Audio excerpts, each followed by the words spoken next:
After dawn began to light the darkness of this jungle, we broke camp and continued on to our destination, arriving shortly before noon, by my estimates at least.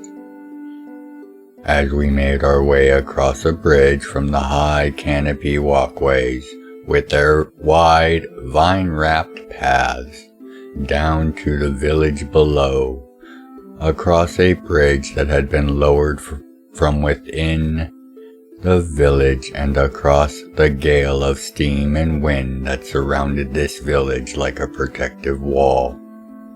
I took note of how the very heat of the steam was being used to power magical rooms in the tube-like bridge, not only keeping the air at a safe temperature, but cleaning the dirt and grime from us as well as refreshing our bodies. Soon back on the ground, I found myself quickly surrounded by the residents of the village, all asking questions or introducing themselves. That is until Tranos, finally awake himself, blinked out of his carrier and onto my shoulder, nuzzling me as was his custom after a deep sleep. The reaction was as immediate and visceral as I had feared it would be. Having overheard the various curses and turns of phrase that my guides had used on our travel here, I understood these people had a deep-seated and pathological fear and hatred of dragons. The children scattered or were snatched up by their parents. The elderly sought cover and protection from what they seemed to think was an assured battle of divine proportions, and I was left surrounded by 24 warriors, each trying to figure out if they should attack or not. Tranos was blissfully unaware, all 3 of his heads rubbing and nuzzling me, happily rumbling out a deep, bassy vibrato of contentment and happiness. Then one of the warriors fired, a single snap of energy, and Tranos went still, then fell forward from my shoulder. Praetors are not supposed to be able to fall to their passions, and because of our created qualities, this is mostly true.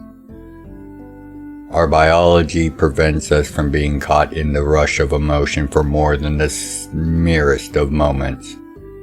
But coupled with our incredible reaction time and speed, it was only by the grace of the V's that I had not fired back at the warrior behind me, even as I had my weapon out and trained on his skull before he had even taken his eyes off of Tranos as he started to fall.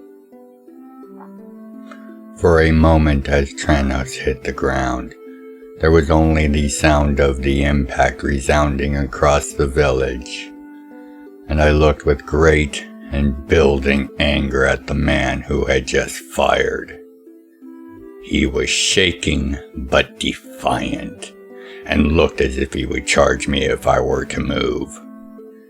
We stood there, unmoving, for long moments, and only the sudden and rapid shift in his features to confusion and then wry merriment quelled the tension, as he lowered his weapon to lean on as he laughed. As the soft voice of Tranos echoed in my mind, as I felt him rub himself on my leg from behind. I am not sure I will ever fully understand if relief or embarrassment was more present in me at that moment, but for a solid minute I just knelt, caressed, petted, and looked Tranos over, and saw with great relief the blast had not done more than stun him, not even leaving a mark on his scales. Remembering the crowd, I looked to see them all ringed, with children poking and pushing their way to get a view around me, but not too close. After explanations that Tranos was not a dragon, and some careful discussion with the village's elder, it was declared that Tranos was not a dragon and was a welcome guest, as was I. I would, however, be wholly responsible for his conduct, which I was more than alright with. The issue took until late afternoon to settle, and after that I was led to an eatery of sorts. A long building with tables spread about and a bar in the back, with people scattered about, eating, drinking, and playing various games. Cards, dice, and all the other paraphernalia of a long evening spent betting and testing each other's luck and wit could be seen everywhere. After a moment, as I was led to a large table, still barely large enough for my much greater size, I realized I knew many of the games that were being played.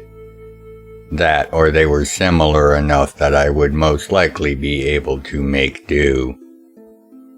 As Onsa, the man who led the group that found me and now was assigned to be my guard and guide, sat down and we ordered our food, he pulled out a deck of cards and proceeded to deal out 2 hands of 3 cards each.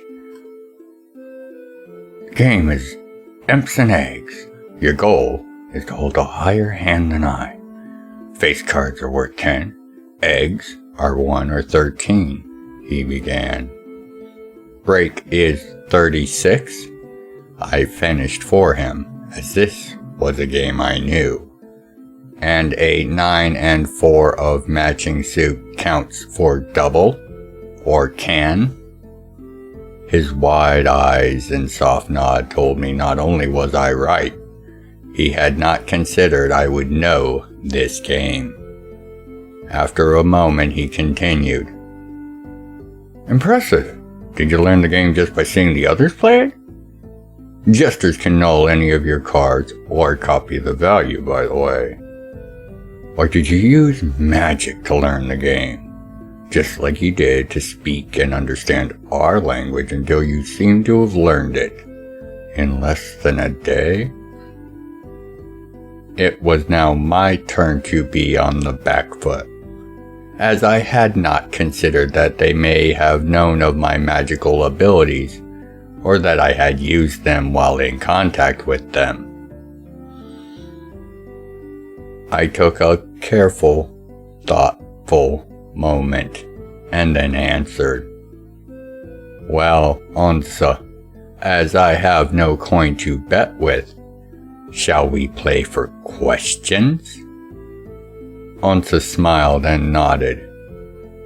Looking at the hand dealt to me and seeing a strong start, I hit and took another card, smiling to myself. Games were always a good way to learn of others, and as the night would go on and questions would be asked and answered, I did not see this night being an exception. By the 9 and 4, welcome once more to the library. I am the recorder, and today we're going to take a brief look at some of the games that are played across the realms by children, gamblers, and families alike. As you well know by now, my perceptive patrons, this will only be a sampling of the various games and entertainment there are within the realms. Now, beginning with perhaps the most common form of games we have, cards. A standard Realms deck of cards features 56, divided into 4 suits of 9 numbered cards, from 1, or egg, to 9.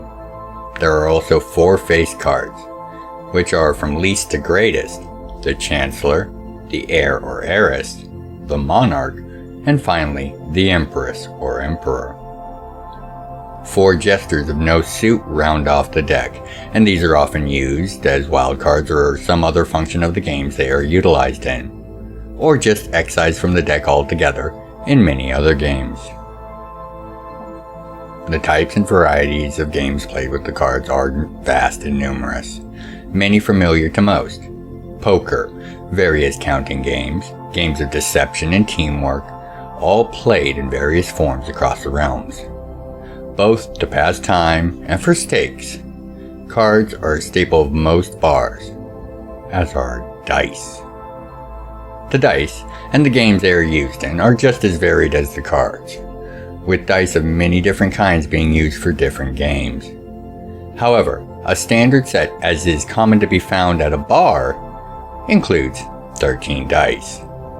These are 5 cubes, dice with 6 sides, 2 points, a 4-sided die, a double point, a die with 8 sides, 3 spinners, a die that has 10 sides, what is known as 1 stone, a 12-sided die, and a gem, a 20-sided die. Now, very few games will use more than one kind or perhaps 2 kinds of dice, but there are those kinds of games that use them all, and those are complex affairs of only the most insane or passionate players. Rules and customs for the game tend to vary a bit wider than with cards for reasons that are not entirely clear, but many are universal across the realms at the very least, and the home realms rule sets are often the core of many of the variants. Again, many will be familiar to those that play such games, allowing people from different realms to quickly get to playing and enjoying each other's company after only a small discussion. Besides the more regular and mundane forms of gaming and entertainment, there are a number of games that are either magical themselves or that use magical or other powers to conduct themselves. One such game is Bag of Bones. Bag of Bones is a popular game within the Necrotai Empire, where a number of necromancers will each toss an enchanted bag of bones containing a single creature into a pit, letting the bags vanish and mixing the bones together. Then they will draw out the bones one at a time, or they will be distributed in another fashion, depending on the variant of the game being played. Then they will build a creature from the received bones. Next, those creations are tested against each other, often in combat but not always, as races are a popular test option that allow for outsiders to wager as well. The winner will often be given the bags and bones of their beaten opponents, but they will normally return the bags, magical as they are, to the other players as a sign of grace in victory, but they will always keep the bones for their own uses. Games of strategy and forward thinking are also common, with the game of Chronostai being the most widely spread of these. Chronostai is a game that will receive its own entry in the future, but for our purposes here, it is a game of ever-shifting pieces and strategy, focused on moving a shard into a rift, using heroes and portals, all while avoiding or confronting your opponent's heroes and portals. It is played on a 6-sided board that is in the form of a cube, that rotates as needed by the players or as events unfold. There are many variations in how it's played, with most being more and more difficult to play without relying on dumb luck, as all the factors affecting any one turn or action grow more complex with each play. These are only a small sampling of the games that are played daily across the realms, but I hope they help to illustrate some of the ways in which the realms chooses to relax, unwind, and have a bit of gambling. With that, I want to thank each and every one of you for your time and interest. As always, it does mean the realms to me. Thank you. Now, my perceptive patrons of the library, until you next return for another entry, I have been the recorder, and as always, look forward to your next visit. Until then, by the 9 and 4. Be well, take care of yourselves and each other.